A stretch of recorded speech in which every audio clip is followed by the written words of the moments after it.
Buenas tardes. Hola Oscar, ¿cómo estás? Hoy te iniciamos Muy bien, gracias. Muy bien, gracias. a las 7 en punto. Dale, vale. A ver si quieres le calamos para que me des acceso, ¿no? A la pantalla y vamos viendo.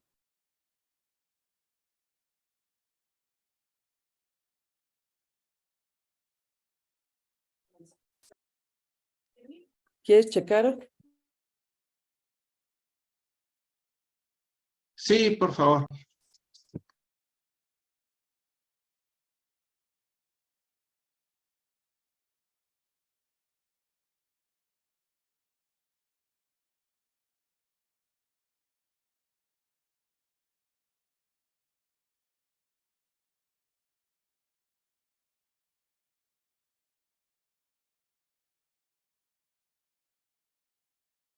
A ver, checa si puedes compartir, Oscar.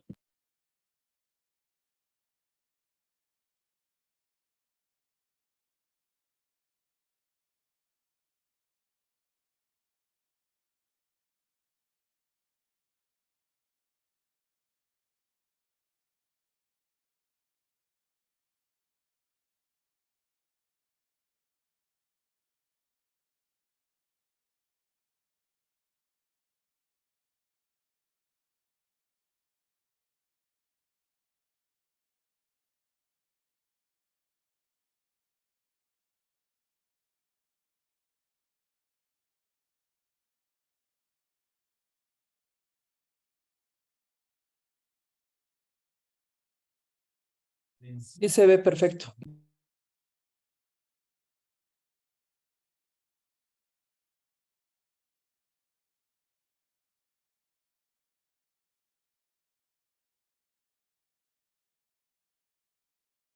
Ok, perfecto. Ahorita en Entonces ya 2 minutos. listos. Tú me dices. Sí, sí, no, igual esperamos a que se conecte un poquito más.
Listo, buenas noches a todos.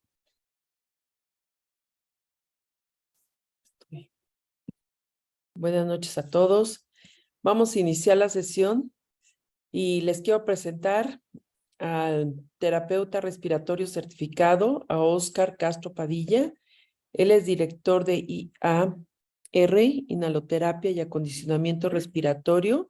Él es egresado del Instituto Nacional de Enfermedades Respiratorias y trabaja en Obesity Goodbye Center. Bienvenido, Oscar. Yo creo que es un tema que a lo mejor estamos incluyendo en estas sesiones y que es también muy importante para todo el manejo que hacemos con los pacientes en cirugía bariátrica. Así es que adelante, puedes empezar, Oscar. Muy bien. ¿Me escuchas bien, Blanca? ¿Todo bien, verdad? Todo bien. Bueno, ok, muy bien. Pues muchas gracias. Gracias a todos por esta presentación, por estar aquí. Como ya lo dijo Blanca, para todos soy Oscar. Básicamente soy técnico en terapia respiratoria. Trabajo directamente en el grupo de Obesity Goodbye Center en Tijuana. Y actualmente la empresa IAR, pues estamos trabajando en varios grupos, básicamente directamente en 5 grupos aquí en Tijuana y damos servicio a más grupos bariátricos. Este es un tema muy definitivamente muy especial, entonces, pues ojalá sea de su agrado y vamos a empezar. ¿Por qué es importante los cuidados respiratorios? Fíjense que hace tiempo no se tomaba mucho en cuenta esto y los grupos bariátricos pues producen, ¿no? Trabajan, hacen muchas cirugías y no nos hemos dado la tarea de ver qué tan importante es tener un cuidado respiratorio para todo este tipo de pacientes. Por lo tanto, a ver, ¿qué está pasando aquí? Voy a empezar con un primer caso que tuvimos hace tiempo y este es básicamente el por qué es importante tener gente en sus grupos multidisciplinarios, que esa es la clave. Este es un trabajo multidisciplinario. Sabemos que la estrella sigue siendo el médico bariatra, su empresa, que lleguen pacientes, que los operen y empieza a surgir ese tema, pues, y en colaboración con todos, anestesia, medicina interna, todos trabajamos para que el paciente esté bien. Sin embargo, así empezamos.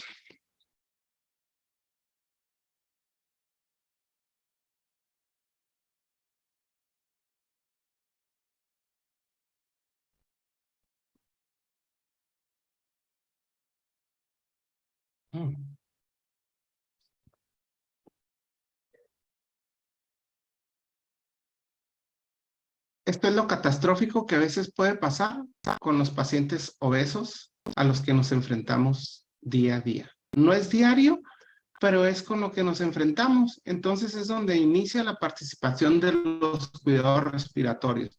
Este es un paciente que no se había cuidado bien posterior a la cirugía. Él ya estaba operado, tenía un día y nos hablan porque el paciente no despertaba, porque le hablaba así como que apenas abría los ojos, no se había parado y querían intubarlo. Entonces nos hablan y empezamos a utilizar métodos para no intubar al paciente y que todo saliera bien.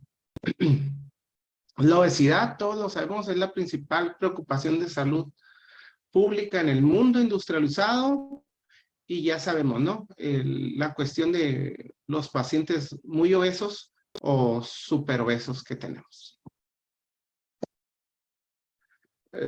Bien sabemos que la cirugía bariátrica sigue siendo el único tratamiento efectivo y duradero para la obesidad mórbida, aunque sabemos pues que si un paciente es disciplinado, llevas la cuestión de una buena nutrición, una buena psicología, pues va a poder bajar de peso. Sin embargo, la mayoría de esos pacientes, cuando todavía no los conocemos, pues no logran poder bajar de peso.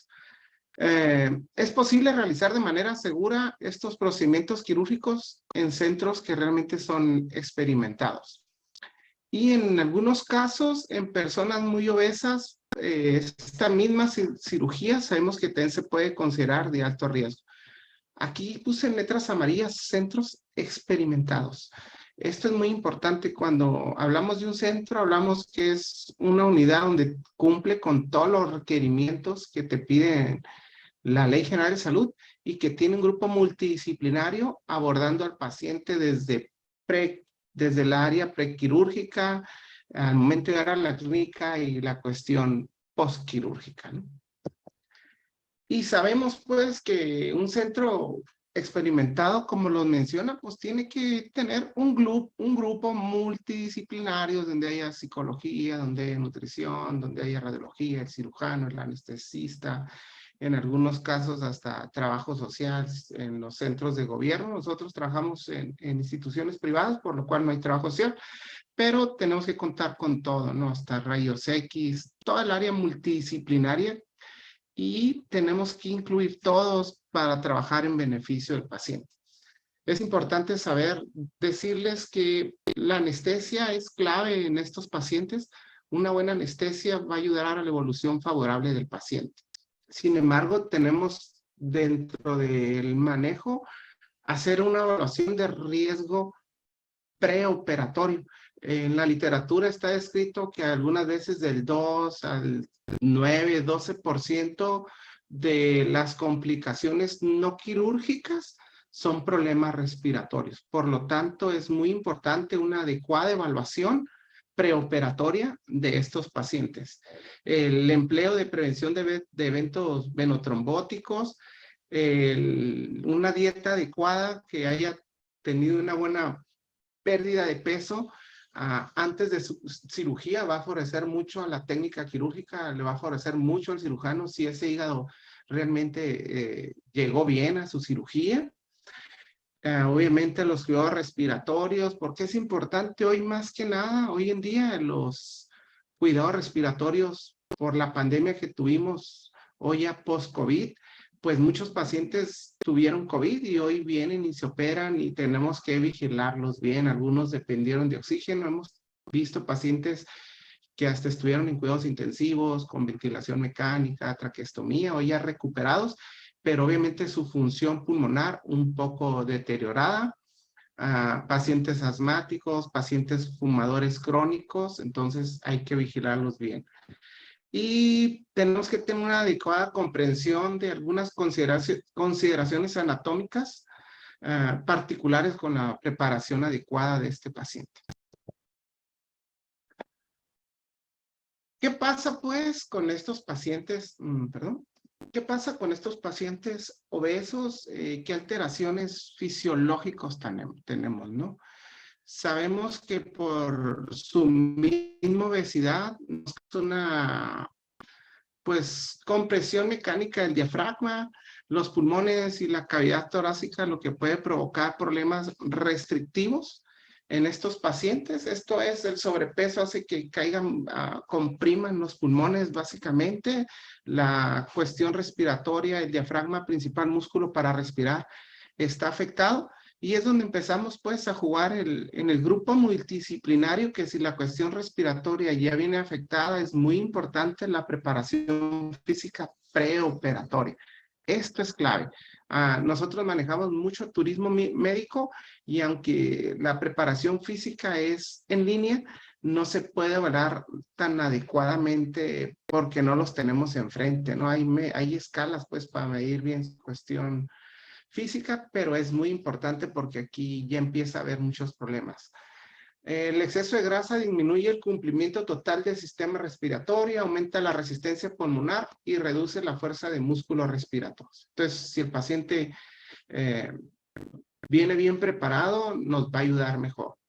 Y como consecuencia de estas anomalías, que ya sabemos que hay factores hasta probables stroke, o sea, un infarto cerebral, hay problemas a nivel del sistema nervioso, hay problemas a nivel del corazón, diabetes, dislipidemia, hipertensión, puede tener una pancreatitis severa, algunos pueden tener hasta cáncer por el problema de obesidad.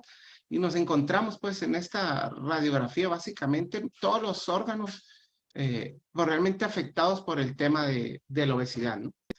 Como consecuencia, obviamente, de estas anomalías, principalmente las respiratorias, pues el trabajo ventilatorio se incrementa. Este no es un paciente que sí habitualmente está respirando muy rápido, más de lo normal. Y de manera que este es un dato muy importante. Al tener tanto trabajo respiratorio, al tener tanto consumo de todos estos músculos respiratorios, el consumo de oxígeno en reposo puede alcanzar hasta un 16% del consumo total. Fíjense, la gente sana, la gente que no tiene sobrepeso, no excede el 3% de ese consumo. Y en cambio este paciente ya trae una sobrecarga de trabajo por su misma obesidad, que consume 16% del consumo, más del 16% del consumo de oxígeno. Esto es que probablemente nuestros pacientes ya lleguen con hipoxemia.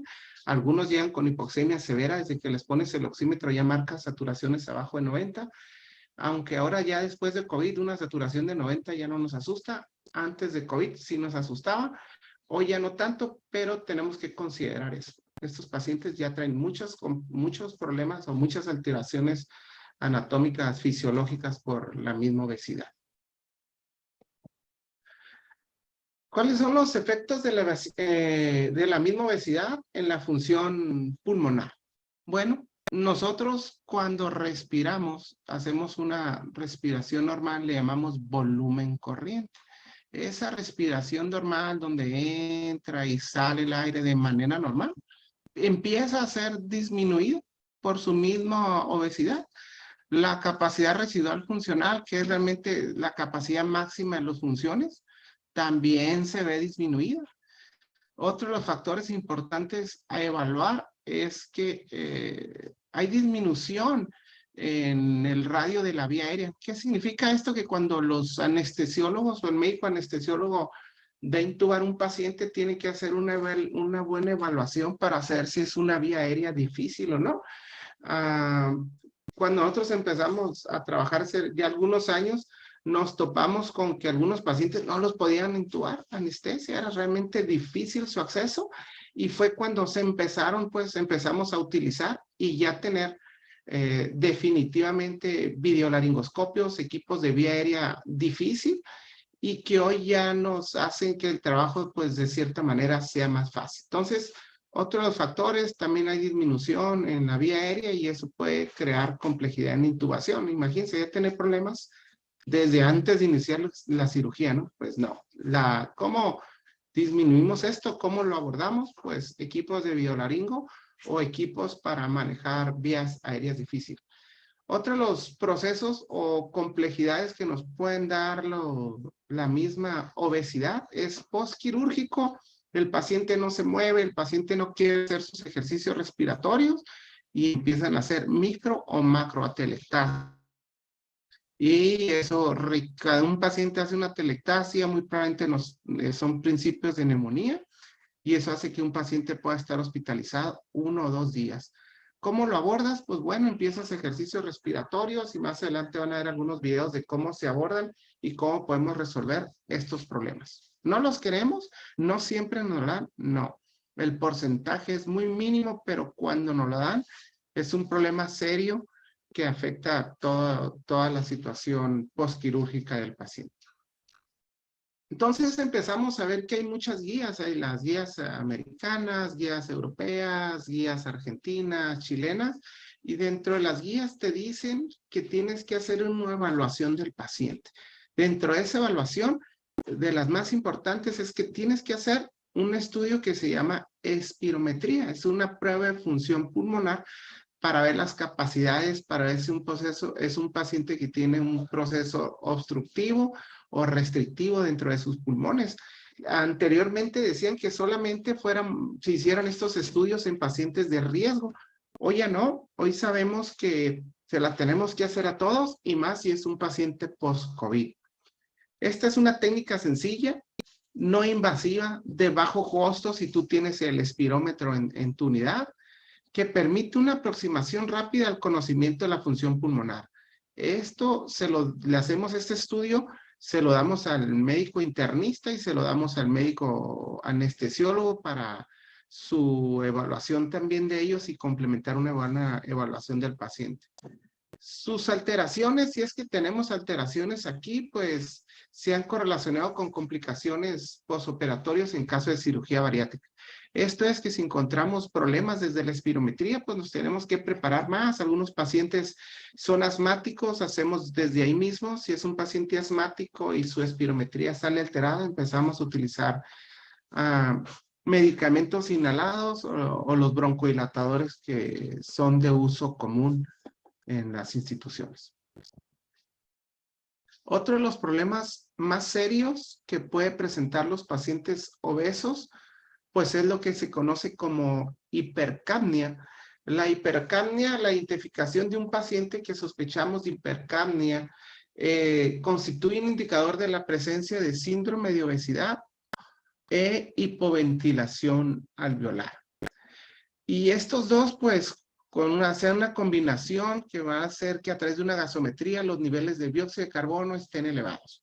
Esta es una complicación de alto riesgo que no representa una contraindicación absoluta de cirugía bariátrica. Muchos pacientes, como ustedes saben, utilizan unas máquinas que se llaman CPAP o BiPAP. Son pacientes que retienen CO2 o tienen el problema de apnea obstructiva del sueño.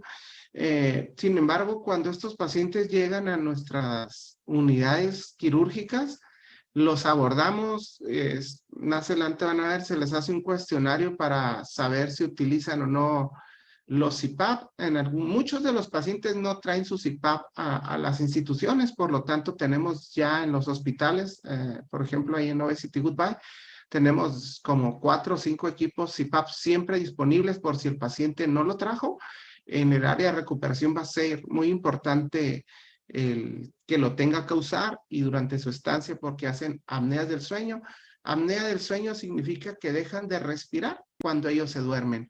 Hacen unos problemas de obstrucción severa que alteran que se eleve el dióxido de carbono y algunos casos que haya hipoxemias. Esto es, le pones el oxímetro y su saturación de oxígeno pues es muy baja. Lo que hemos utilizado como herramienta, una herramienta rápida y confiable, realmente para poder saber si un paciente tiene apnea del sueño o hipoventilación alveolar, la prueba real es una polisomnografía, pero esto a veces nos retrasaría a nosotros en nuestro trabajo porque es un estudio que se hace durante el sueño normal. Esto es, nuestro paciente tendría que venir un día antes o días antes y poder determinar si tiene o no apnea del sueño. Les recuerdo, nosotros aquí en Tijuana manejamos mucho paciente de turismo médico y hay algunas evaluaciones online, pero en mi área la mayoría de los pacientes son pacientes que conocemos hoy. Probablemente nutrición y psicología sí los abordan desde antes, nosotros los conocemos el mismo día. Y algunos casos sí nos da la oportunidad de conocerlos antes, pero no, como vienen de otras ciudades, pues no podemos hacerle estos estudios. Se les sugiere que los hagan. Sin embargo, cuando llegan sin estos estudios y sospechamos que el paciente tiene o no apnea del sueño, se utiliza esta escala, que es la escala de Stop Bang. Es una escala muy sencilla en la cual se hacen algunas preguntas, 8 preguntas muy sencillas, y dependiendo del resultado, si son positivas o no, se evalúa el riesgo, si es menor o si es mayor, de que este paciente requiera una máquina tipo CPAP, como la que ven ahí conectada al paciente. El tamizaje para apnea obstructiva del sueño a través de la escala de Stop Bang evalúa si el paciente ronca, si el paciente se manifiesta con cansancio durante el día, si tiene episodios presenciados de apnea. A veces ni ellos lo saben, pero el familiar inmediatamente dice, sí, claro que sí, yo veo que no duerme, yo veo que como que deja respirar cuando está dormido. Entonces decimos, sí es positivo.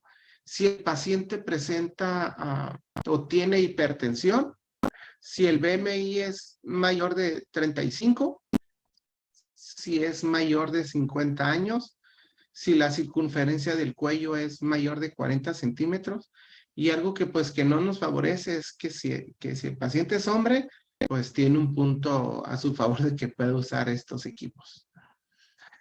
Para detectar estos trastornos, pues hacemos estas preguntas y ¿cómo lo evaluamos? El riesgo es bajo. Si es de 2 a 3 preguntas positivas, consideramos que el riesgo es bajo de usar CPAP, pero sin embargo, si contesta 3 o más preguntas positivas, este paciente es candidato a ventilación no invasiva o a uso de CPAP.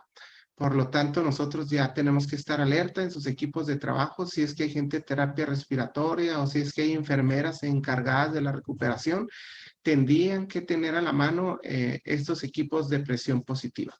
Otra de las cosas que, aunque no viene aquí, nosotros por experiencia pacientes con más de 50 de BMI también es candidato a utilizar equipos de presión positiva.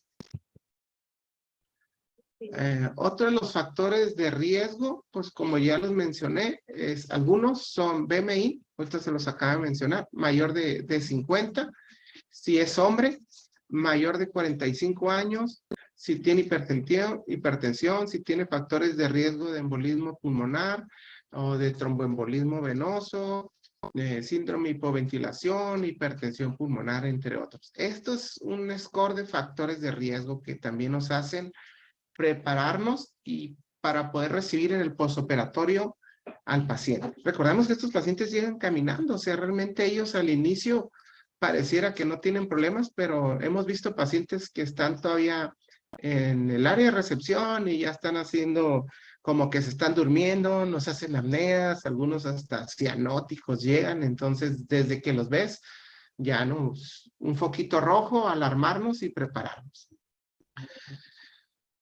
¿Qué otras características pueden indicar la presencia de enfermedad respiratoria subyacente? Pues una oximetría sencilla, ¿no? Una saturación menor de 95 al medio ambiente, ojo, ya te hace pensar que este paciente, puede tener problemas respiratorios. Sibilancia respiratorio. Sibilancia no es otra cosa que es como si tuviera silbiditos, están respirando y pareciera que están silbando, ¿no? Ojo, ya te está alertando.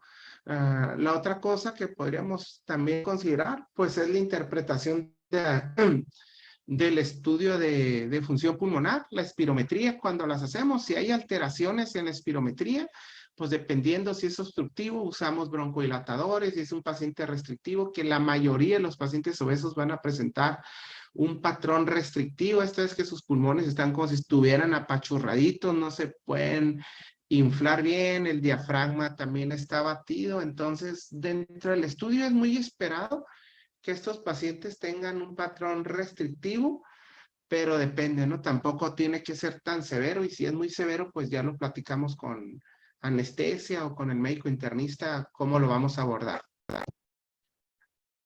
Entonces, ¿qué hacemos en el manejo preoperatorio? Realmente lo dividimos tres.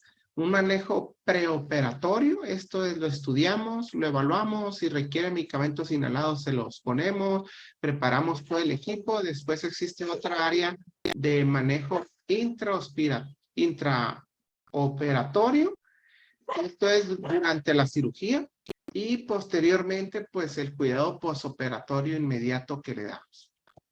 En el preoperatorio es recomendable identificar situaciones que podrían favorecer la aparición de complicaciones respiratorias. Manejo de vía aérea difícil, por ejemplo, ya le decía, donde colocan el tubo al paciente a veces está totalmente casi cerrados, no tienen cuello los pacientes. Entonces colaboramos, el área de terapia respiratoria está pegado al anestesiólogo y preparamos el equipo para que pueda tener un abordaje de la vía aérea más fácil. Identificamos si trae obesidad mórbida. Algunos pacientes pues traen enfermedades también neuromusculares, o sea, otro tipo de patologías que se suman a todo esto, si el paciente tiene o no apneas del sueño. Y obviamente el identificar comorbilidades cardiovasculares y otras enfermedades, si tiene POC, asma, fibrosis, todo eso. Cuando se identifican enfermedades cardiovasculares o trae arritmias el paciente en el electro, pues ya es cuando el médico internista manda una segunda opinión al médico cardiólogo. No tenemos médico cardiólogo, pero cuando se considera necesario, se le pide una segunda opinión, y si él considera que con un tratamiento en el sitio de ahí mismo en la clínica se puede hacer la cirugía, pues se hace. En algunos casos el equipo de cardiología interviene y dice no se puede operar, y pues ni modo, ¿no? Se cancela la cirugía. Y obviamente considerar siempre, para nosotros es importante, junto con anestesia, el protocolo de manejo de vía aérea difícil. Obviamente con equipos como ya sabemos, videolaringo, que nos han facilitado la vida, y aún así, en algunos casos, a pesar de tener equipo de videolaringoscopio, la vía aérea se vuelve un poco difícil, pero siempre bien tratada. En el preoperatorio también es muy importante considerar estos aspectos. Si el paciente fuma, súper importante que el paciente deje de fumar mínimo 6 semanas antes de la cirugía. Esto es quien lo aborda, quien nos va a traer el paciente, el tema de poder hacerle un cuestionario ante el paciente sobre sus actividades de la vida diaria. De suma importancia dejar de fumar, porque sabemos que si no deja de fumar, pues puede tener un retraso en la cicatrización y en algunos casos, pues úlcera, puede tener una úlcera en la anastomosis cuando sea abordada esa parte. Entonces, si el paciente fuma, 6 semanas antes se le pide que deje de fumar de manera rigurosa. No mentir, en algunos centros vamos a otros centros de cirugía y a veces también a nosotros el paciente posoperado quiere seguir fumando. Y ahí es donde siempre involucramos, pues, y nos empezamos a aliar, por ejemplo, hey, psicología, pues ayúdanos, ¿no? Abórdalo, convéncelos, habla con ellos, o sea, es sumamente importante que no esté fumando, ¿no? Entonces empezamos ya a trabajar en conjunto a estas áreas afines. Cuando el diagnóstico ya sabemos que es apnea del sueño y está confirmado, también es importante que el paciente pues use sus equipos. Muchos pacientes llegan y le dices, ¿usas equipos de CPAP? Sí. ¿Lo usas? No, no lo he usado. Cuando tenemos oportunidad de abordarlos antes de tiempo, en algunos casos se les presta el equipo y pues es de suma importancia que al menos de 2 a 4 semanas antes de la fecha de cirugía, el paciente esté usando sus equipos de apnea del sueño. Estas dos cosas son importantes. Dejas de fumar y si ocupas tu equipo de apnea del sueño, es importante que lo empieces a usar.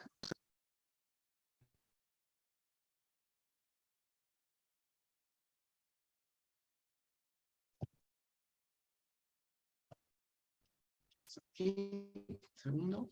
A ver, Oscar, creo que tenemos problemas con tu internet, Sí, no te oímos. Ya, ya. gracias. ¿Ya me escuchan?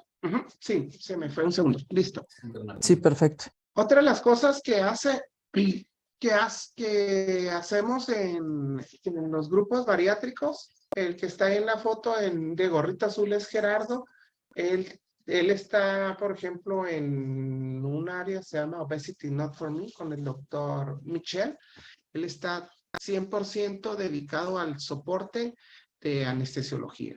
De hecho, hasta el mismo médico que está atrás de él es el anestesiólogo, el doctor Estrada, de muchos años de experiencia y ya realmente le deja casi el total manejo de la vía aérea al técnico respiratorio.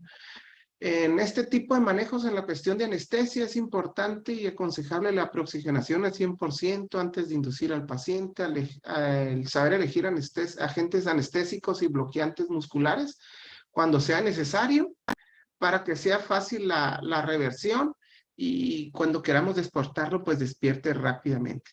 Esta parte es muy interesante para nosotros porque en algunos grupos, como saben, hay grupos acá en el norte que no hacen 1 o 2 cirugías al día, hacen 10, hacen 15 cirugías, entonces tratamos de despertar lo más rápido y lo más seguro a los pacientes para tratar de desocupar la sala y avanzar durante todo el día. Hay ocasiones son jornadas de 12 horas de trabajo, pero cuando hay un grupo atrás de anestesia, cuando hay un grupo colaborando con anestesia, las salas se desocupan en menor tiempo y nuestro tiempo de trabajo se reduce, pero siempre tomando en cuenta la seguridad del paciente. Esto es de suma importancia. Algo que hace tiempo ya está muy descrito, la técnica para intubar al paciente, esta es la posición correcta para poder intubar un paciente de vía aérea difícil. Debe optimizarse la permeabilidad de la vía aérea con posición Trendelenburg invertido. Esta es como una recomendación básicamente, ¿no? Para mejorar la oxigenación y probablemente abordar la vía aérea sea más fácil en esa posición. En el postoperatorio, esto es de las cosas más interesantes, el tema de que cuando vas a extubar al paciente y es hora de despertarlo, Entonces el médico anestesiólogo dice, ahora sí ya lo voy a extubar, es como se dice la extubación. La extubación se decidirá cuando el paciente ya esté respirando, tenga ventilaciones espontáneas y la oxigenación sea adecuada. Esto pareciera ser obvio, ¿no? O sea, ¿cómo vas a despertar un paciente que no respira? ¿Cómo vas a despertar un paciente que su oximetría no está adecuada? Pues aunque no lo duden, pasan eventos adversos. De repente los médicos que tienen poca experiencia dicen, ya sáquelo como que ya está recuperándose y te enfrentas en el área de recuperación pacientes que no están respirando y se convierte en una urgencia, en un abordaje de emergencia.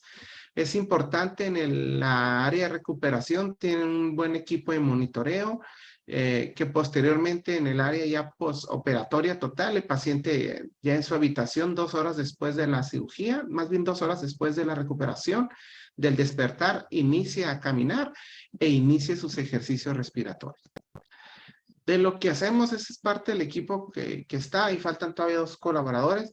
Pues nosotros hacemos la evaluación respiratoria, hacemos la espirometría, aunque parece sencillo, la oximetría de pulso, muchas veces nadie la toma en cuenta, el tener los equipos de CPAP, el trabajar junto con el anestesia y el hacer una vigilancia postoperatoria inmediata es súper clave, y obviamente hacer ejercicios respiratorios para tener complicaciones como atelectasias o neumonías. Este es un equipo donde que se vea cómo básicamente hace una foto, cómo se hace una espirometría. Ajá.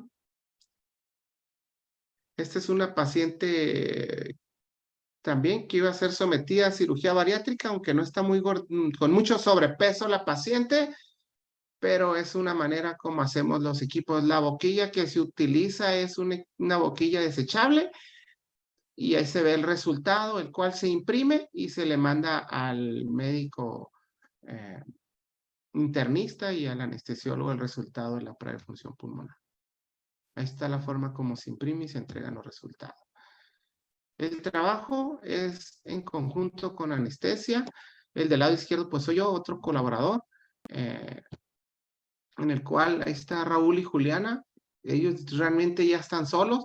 El médico anestesiólogo ya está en la siguiente sala induciendo al paciente, y a nosotros nos dejan a cargo la reversión del paciente y poder extubarlo y que se vaya en las mejores condiciones, básicamente bien oxigenado y respirando a el área de recuperación. Pues no todos estamos exentos de esto. Gente famosa utiliza equipos de CPAP, entonces muchos de nuestros pacientes obviamente van a utilizar estos equipos.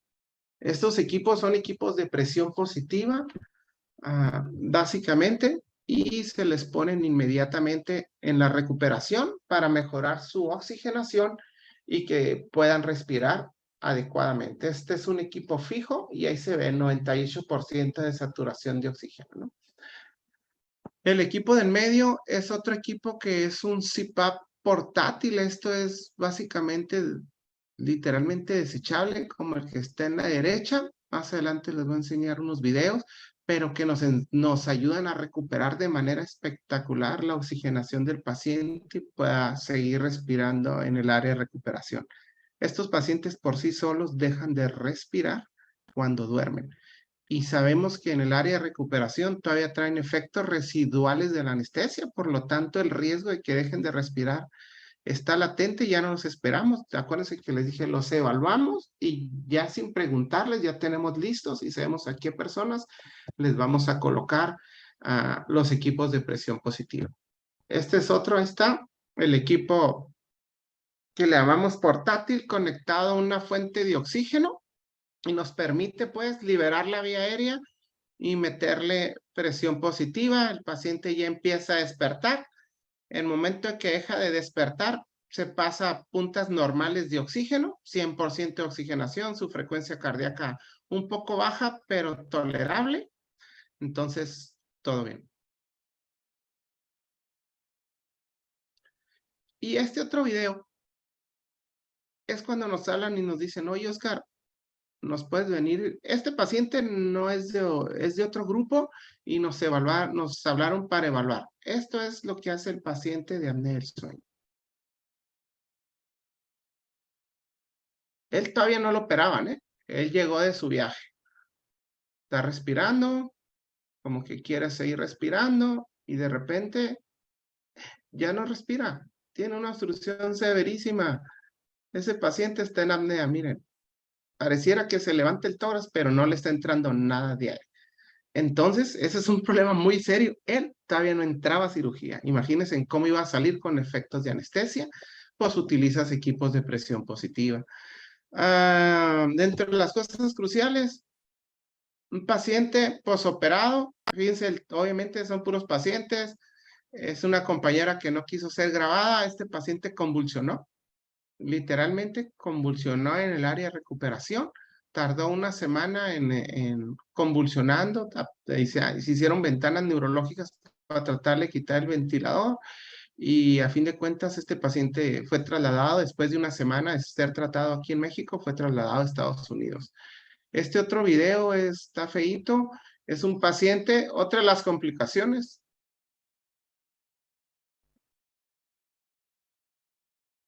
Él hizo edema agudo pulmonar en el área de recuperación. Literalmente nos estaba escupiendo sangre de los pulmones, pues es como se caracteriza el edema agudo pulmonar. Y lo que utilizamos ahí fue un dispositivo que te da presión positiva y te permite abrir más los pulmones de manera inmediata, ¿no? O sea, serios problemas que nos tratan. Otra de las cosas que puede pasar en los pacientes, pues son las atelectasias. Esto es, hay mucho moco en los pulmones, unas líneas que se ven en las radiografías que impiden que el pulmón se expanda o se ventile adecuadamente.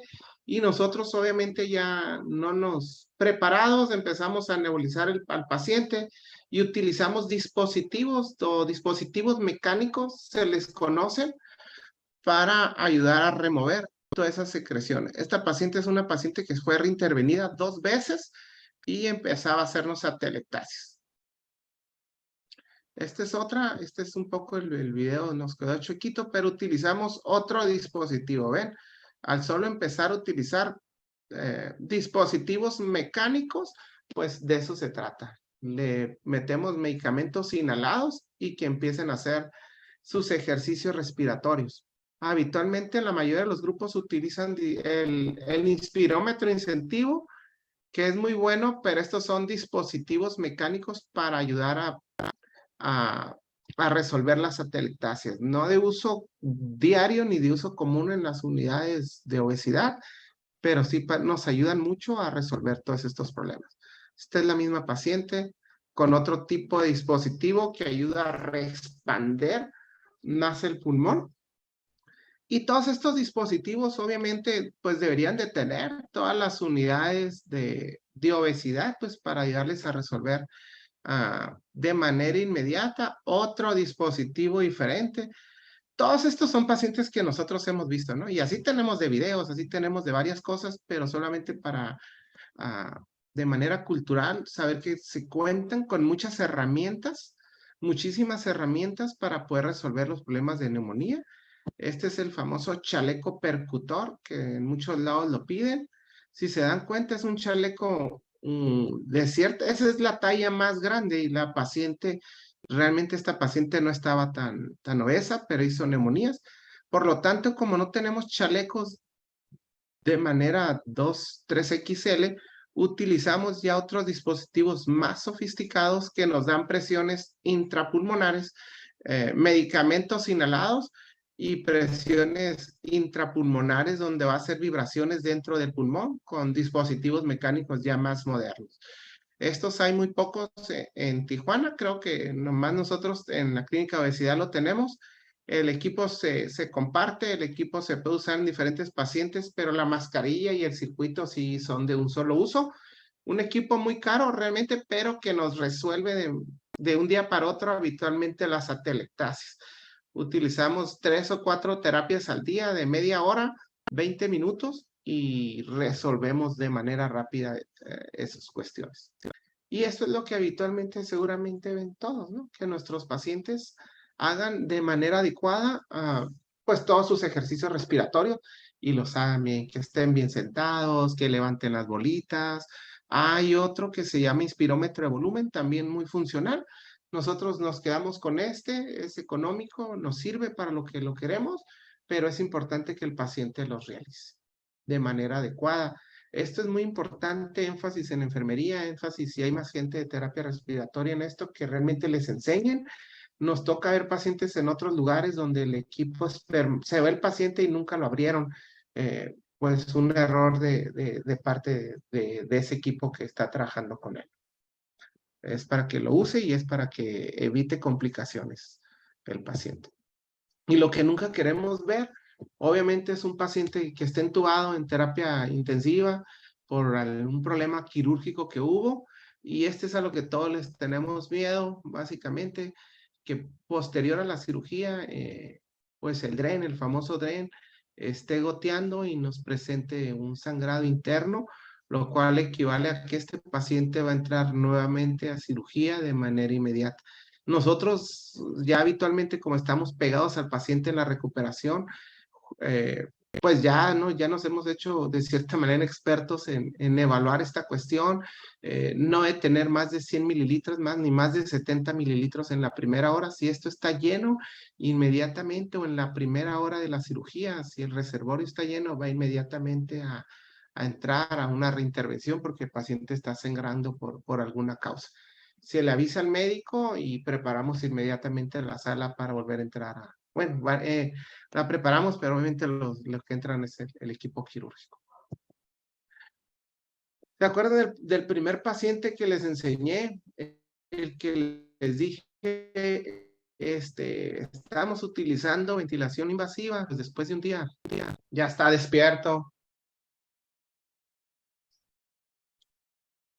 Y ese es el resultado final que nos permite estar a gusto cuando tenemos todo el equipo listo para las adversidades que nos pueden dar este tipo de pacientes.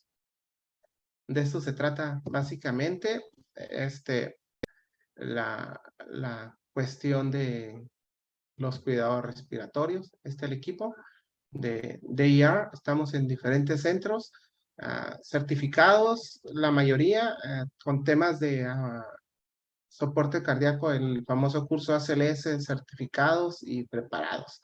Y aunque aquí tenemos una gordita de mi lado derecho, ya ella se operó de bypass, ya está como Barbie ahora sí, ya bajó mucho de peso. Pues hasta aquí mi presentación para todos. Con gusto, preguntas o comentarios, se los agradecería. Listo, Blanca. ¿Qué tal, Oscar? Muchas gracias por tu conferencia. La verdad es que muy rica, muy espléndida y muy gráfica. Sobre un tema que además nos es muy difícil porque a veces no estamos tanto en contacto con el paciente en ese momento inmediato a la cirugía, en el pre, en el trans y en el post inmediato. Y te felicito, la verdad es que ha despertado mucho Gracias. Mucho interés. En primer lugar, tenemos aquí 36 personas en vía directa en Zoom y tenemos 42 personas vía YouTube. Tenemos varias preguntas. Muchas felicitaciones, Oscar. Una pregunta nos la hace la nutrióloga Rodríguez, que dice, ¿qué es la telectasia? Ok. La telectasia es una complicación. Básicamente hay acumulamiento de moco en los pulmones, unas láminas en las partes basales de los pulmones que no permiten que se expandan bien esos pulmones y puede provocar una neumonía y afectación en la oxigenación de la sangre del paciente. Gracias, Oscar, muy amable. Dice, otra pregunta. Nos dice Claudia, ¿nos puede dar tres tips de cuándo tenemos que enfatizar que el paciente sea valorado de probables problemas respiratorios antes de la cirugía?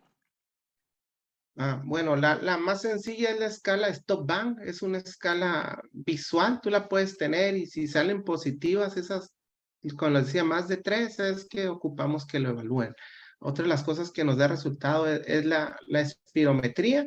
En las guías a veces te abordan que hagas una muestra de sangre que se llama gasometría arterial, que realmente no la vamos a hacer. Pero básicamente con esas dos, ya te da una buena una buena pauta, pues, para que le hables a gente que te apoye. Muchas gracias, Oscar, y Ujú. felicidades. Yo creo que uno que está en otra área Gracias. como es la psicología, a veces no imaginamos todos estos cuidados también.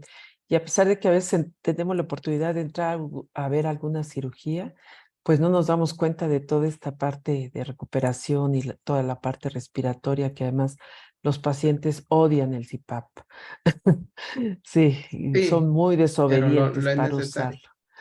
Marisol te pregunta, disculpe, el costo del chaleco percutor y si solo se usa Wow. para las atelectasias y o se utiliza para otras patologías pulmonares. Sí, se utilizan varias patologías pulmonares, ¿eh? Definitivamente el chaleco nuevo está alrededor de 3,000, casi $3,000 para arriba. Nosotros tenemos como 4, no son nuevos los que tenemos, esto no hay truco, ¿no? Aquí en la frontera existe algo que se llama cajuelazo, usas las cosas a veces de segunda mano, porque obviamente son equipos muy caros, nuevos, son carísimos. En México los encuentras arriba de 80,000, 100,000 pesos. Se utilizan para varias patologías. Inicialmente el chaleco se hizo para fibrosis quística. Esos niños manejan muchísimas secreciones y se lo tienen que poner 2, 3 veces al día. Pero hoy, pues obviamente ya lo hemos aplicado en varias. Paciente que tenga problemas de mal manejo de secreciones, está indicado básicamente. Hay unas contraindicaciones muy específicas, pero más médicas, pero sí, en varias patologías se usa. Muchas gracias. Bueno, hay felicitaciones, excelente presentación, muy Gracias. interesante, excelente presentación desde Argentina. Y nos pregunta la Gracias. doctora Jacqueline, en el protocolo preoperatorio, solo a BMI 50 o más, ¿se pide la espirometría o también en pacientes de riesgo respiratorio como tabaquismo, apnea o post-COVID con BMI menor de 50? Ujú. Miren, aquí esa parte nosotros en los grupos donde nosotros estamos presentes, sí se los hacemos. Por ejemplo, en el grupo Obesity Goodbye, son como 5 grupos en los cuales sí estamos presentes, nosotros sí los hacemos las espirometrías. En otros grupos, en algunos casos, muy eventualmente nos hablan porque refieren más que nada, patologías pulmonares crónicas, es cuando nos piden una espirometría. Por nosotros, por protocolo, a todos, no nomás de 50, a todos, aunque sean de bajo peso, a todos se las hacemos. Porque ya tenemos el equipo, ya no nos cuesta hacer nada. La parte reutilizable es una boquilla de cartón que vale 10 pesos, 15 pesos. Entonces nosotros de una vez, a todos y ya los vigilamos más fácil. Ese es en sí, esta plática más que nada es invitar pues a que todos los grupos puedan abrir esta área, no que la miren como cuando se compliquen, o sea, sino de manera preventiva. Si ya lo evalúas y ya sabes que puedes o no tener problemas, pues ya inicias acciones. No todos los pacientes se nos complican, no. No hay semanas que en un solo centro no tiene nada. Pero aquí en Tijuana, cada semana hay 2, 3 centros, porque obviamente son muchos centros, pero sí sumamos diario el ir a ver diferentes pacientes en diferentes centros. Pero no todo se complica. Sí les puse como que lo feo, pues, como que lo no bonito, pero porque era necesario, pues, o sea, hacer hincapié en la necesidad, porque estos se van a enfrentar. Y lo más duro, o sea, esos pacientes se nos pueden morir ahí. Y es lo que no queremos, que ningún paciente se nos muera. Se nos han muerto por otras complicaciones, no hay duda, porque todas las cirugías son complejas, ¿no? No nomás es algo que no pueda pasar. Sí, el chiste es, pues, entrar como ustedes están, o sea, hacer examen de función pulmonar a todos, que entre psicología, que entre nutrición. Y me voy a adelantar algo por ejemplo, con la cuestión del acondicionamiento físico y con nutrición. Cuando el paciente interviene y empezamos nosotros a hacer ejercicios respiratorios y dele y muévese, empezamos a consumir mucha energía del paciente, ¿no? Entonces, hay pacientes reoperados que tienen días, tienen su sonda de alimentación Y ahí intervenimos ahora con nutrición, porque dice, te lo estás acabando, o sea, la poca energía que tiene, cuántas calorías le vamos a meter, pues porque los estamos haciendo trabajar a fin de cuentas, ¿no?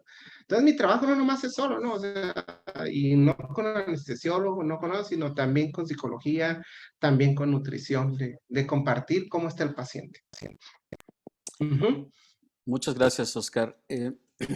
Bueno, aparte de que tienes más felicitaciones, pregunta a la doctora Sánchez. Dice, ¿qué diferencia existe en un paciente de un hospital quirúrgico versus un paciente de un hospital de turismo médico en relación al equipamiento para el manejo posoperatorio de un paciente de alto riesgo ventilatorio?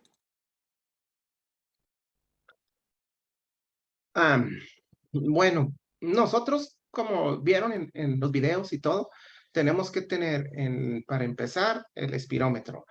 Evaluamos si ocupan unos CPAP, tenemos que tener el equipo de esas máquinas. Esas máquinas, en algunos de los casos se rentan, en otros de los casos no se rentan. Por ejemplo, en University Goodbye, el doctor Berbone y su equipo, esas máquinas están disponibles para sus pacientes. Pero si a mí me hablas de un hospital eventual, a cualquier, no a mí, a cualquier terapeuta, pues les va a rentar al paciente eso. Ah,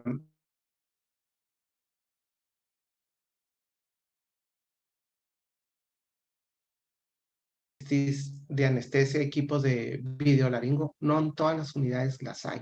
Hay unidades pequeñas donde le llaman de corta estancia. Bueno, no voy a decir una palabra fea, hay cliniquitas, pues, o sea, que no cumplen básicamente con nada y son los que se arriesgan al hacer este tipo de cirugías. En un centro de gobierno, obviamente, lo tienen todo, ¿no? O sea, lo que no tenemos en un centro de gobierno son medicamentos, pero el paciente en un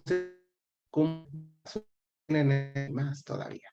Básicamente, y el paciente de turismo, aclarando, es un paciente que habitualmente conocemos hoy. O sea, el área de psicología, si no lo abordó, lo va a conocer hoy. A veces el área de nutrición lo conocemos. Nosotros lo conocemos hoy y hoy se operan. Y se va a operar en 2 horas. Entonces tenemos que abordarlo todo y no esperar nada, ¿no? Ese es el tema del turismo médico. Algunos sí los conocen, sí se pueden conocer desde antes y se les va abordando, pues realmente físicamente tú los conoces hoy y se operan ya, en este momento. Es Gracias. complicado y tiene que ser muy rápido. Bueno, nos pregunta la Sí, psicóloga González, ¿cuál es la diferencia entre el CPAP y el BiPAP? ok, son máquinas que por siglas en inglés parecen lo mismo, en sonido parecían lo mismo. El CPAP nomás da una sola presión. Nosotros cuando metemos aire se abren nuestros pulmones, ¿no? Se genera una presión en centímetros de agua, no hay manera de medirla. Entonces lo que hace un CPAP solamente te genera cierta presión que tú le programas para que entre aire. Y un BiPAP es una máquina que se puede utilizar como un ventilador mecánico de manera externa y te genera ciertas presiones, tanto presión a la entrada como a la salida. En algunos pacientes de apnea, con apneas muy severas, se utilizan BiPAP con B. La mayoría de nuestros pacientes utilizan CPAP. El CPAP está exclusivamente para tratamiento de apnea obstructiva del sueño. El BiPAP se utiliza para otras patologías también, para enfermedades neuromusculares, pacientes con EPOC y obviamente con SAUS. Muchas gracias. Oscar, gracias. Hay una pregunta muy interesante del doctor Héctor Mendoza. Dice, ¿qué valoran ustedes como terapeutas para que una clínica sea considerada como segura para la atención ventilatoria de un paciente durante su cirugía? Es decir, hace rato lo comentabas tú, Y hay clínicas que no nada más son riesgo a veces para el paciente, sino para ti como profesionista. ¿Tú qué valoras para decir, aquí sí intervengo, aquí mejor no? Ok, es compleja la cirugía. Yo tengo ya varios años, yo egresé en el INER desde el 99 por ahí, algunos añitos en esto. Ya ahorita, hoy afortunadamente, vamos a la primera. No hay una escala que te pueda decir esto evalúo o no. Si yo me siento inseguro, voy, evalúo y honestamente invento algo y le digo, ¿sabes qué? Yo sugiero este manejo, pero ando bien ocupado, hoy ya salgo de la ciudad o no sé. aquí en Tijuana, en Baja California, últimamente con el tema bariátrico y el tema estético, hay muchos, ya la autoridad está sobre todas las clínicas. Hace todos estos 2 meses hacia atrás, hasta hoy, siguen COEPRIS evaluando las unidades que cumplan. Entonces, ya no, es muy difícil decirte esta sí es una buena clínica o esta no. Es ya criterio propio, ¿no? Porque a fin de cuentas ellos van a seguir trabajando, vaya o no vaya el médico, vaya o no vaya el terapeuta, ¿no? Pero muy complejo, difícil decirte cuál sí, cuál no. Ujú. Muchas gracias, muy amable. Mira, también pregunta aquí la licenciada Hortensia. Dice, ¿cómo impacta el precio de los servicios de inhaloterapia en los paquetes quirúrgicos? Es decir, cuando se hace la oferta, muchos equipos se incorporan y no incorporan. ¿Es de alto impacto financiero? Ah, no creo. Ah, sí, no, pues, o sea, hay grupos, miren, hay grupos muy pequeños. A nosotros, en mi experiencia, hay grupos que operan 3 cirugías a la semana y me hablan. Trabajamos con grupos donde hacen 20 cirugías a la semana y me hablan. Hay grupos de mayor, obviamente, donde más va a impactar es grupos donde, aquí en Tijuana hay grupos que te hacen 35 cirugías. Ellos no nos hablan diario, ellos nos hablan cuando tienen eh, eventos adversos, pero no impacta mucho. Esto es igual que todos, o sea, creo que si lo vemos de manera comercial, pues debe ser multidisciplinario y todos ocupamos trabajar, ¿no? O sea, bien favorecidos, gracias a Dios, si me habla un grupo y nos instalamos con él, así como está psicología y está nutrición, pues tu trabajo se va a ir viendo y de inicio, pues es súper necesario. Impacta económicamente, no mucho, a los precios que yo tengo, no mucho, no les puedo decir precio, pero no impacta mucho, pues, o sea, realmente, ¿no? O sea, todos sabemos que es necesario que cumplan con laboratorios, con rayos X, con nutrición, con psicología, con toda la cuestión multidisciplinaria. Y la verdad ha sido muy difícil. Probablemente en Tijuana rompimos el esquema porque hay muchas cirugías y es necesario tenerlo. A lo mejor cuando hay uno o dos, muchos médicos dicen, no es necesario, pero créeme que cuando lo tengan, se van a dar cuenta del valor y el paciente se va a ir bien agradecido. A fin de cuentas, tenemos un paciente, un cliente que va a tener con esos servicios como una palomita más para tu empresa, ¿no? Oh, me cuidaron, me vigilaron, me sentí a gusto y eso es bueno. Ok, Oscar. Oye, pues mil gracias, Oscar. Tienes más felicitaciones. Hay algunas otras preguntas que te haríamos llegar por Gracias. email. Pero yo te agradezco Ok. mucho tu participación y quienes estén más interesados en el tema, pues Oscar va a estar dirigiendo algunas actividades aquí en el colegio y yo creo que todos vamos a encontrar muy buena asesoría en ti porque eres muy generoso. Gracias, Oscar. Y nada más como, Gracias. De, de, dime, adelante, por favor. No, pues de antemano, muchas gracias. Espero que haya sido de su agrado esta plática y a sus órdenes. Muchas gracias. Estamos Antes de para cederle la colaborar y ayudar. palabra a la maestra Blanca, a la doctora Blanca Ríos, nada más les comento que vamos a tener este video, para los que no tuvieron la oportunidad de grabar o para los que entraron tarde, de poder verlo en los medios de comunicación del Colegio de Cirugía de la Obesidad. Entonces, nada más como mensaje parroquial. Un placer. Gracias, Blanca.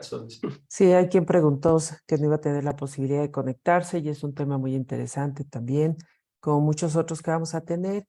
Y pero sí va a estar en el canal del colegio, se va a subir el video para quien lo quiera ver. Te agradecen tu participación, tu presentación, toda la información, Oscar, un fuerte abrazo. Gracias. Y efectivamente, del 9 al 11 de noviembre Gracias. está el Congreso Regional del Colegio Mexicano de Cirugía para la Obesidad, donde va a haber también algunas pláticas de Oscar con uno de sus colegas dentro de nuestro programa de terapia física. Para después, muy brevemente, les vamos a mandar el programa o en una de estas sesiones se les va a dar a conocer. Y nuestro próximo tema, que nuestras sesiones son el último jueves de cada mes a las 19 horas, hora de la Ciudad de México. Y el próximo tema va a ser por Javier Franco, que él es terapeuta físico y su tema es reintegro al entrenamiento físico con bandas de resistencia. Así es que nosotros les mandamos la información para que nos conectemos el próximo mes. Muchas gracias por su participación. No sé si alguien quiera comentar algo, tenga alguna duda, que quiera abrir su micrófono o ponerlo en el chat. Nada más con que levante la manita o lo abran, no hay ningún problema.